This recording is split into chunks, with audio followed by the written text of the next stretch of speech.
Kementerian Keuangan mendesak Dirjen Pajak lebih serius memperluas basis pajak atau ekstensifikasi untuk menggenjot penerimaan negara. Langkah perluasan wajib pajak mendesak dilakukan agar target penerimaan pajak bisa tercapai.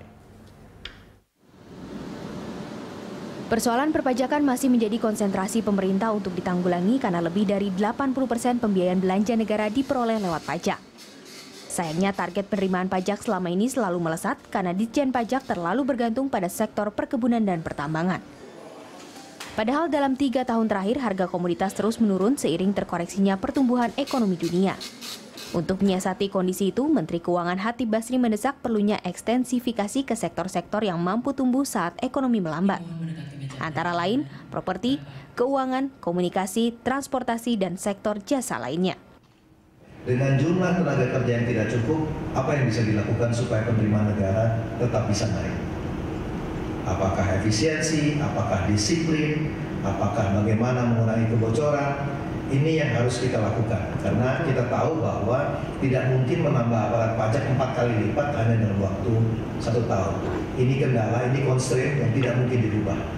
Jadi dengan constraint atau kendala seperti itu, coba datang dengan kebijakan-kebijakan sehingga penerimaan negara dari pajak itu bisa meningkat. Dalam beberapa tahun terakhir, penerimaan negara dari sektor pajak kerap tidak mencapai target.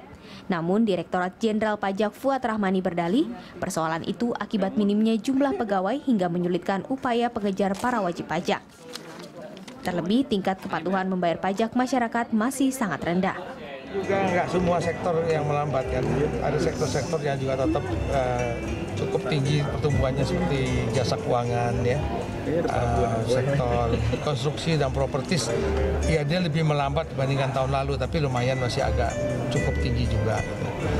Tapi yang lain seperti pertambangan memang negatif ya, ekspor juga negatif, import juga negatif, ya itu semuanya dampaknya tentunya kalau import ya PPN import juga jadi terpengaruh. Kegiatan ekonomi juga kena ada yang melambat, ya tentunya PPN dalam negeri juga melambat. Jadi ya memang kita harus kerja maksimal aja orang pajak ini. Tahun ini pemerintah kembali memangkas target penerimaan pajak sebesar 49 triliun lewat mekanisme APBN perubahan 2014. Dari target semula dalam APBN 2014 senilai 1.226 triliun rupiah. Faktor eksternal yakni lesunya harga komoditas dan energi berkontribusi terhadap perlambatan laju perekonomian.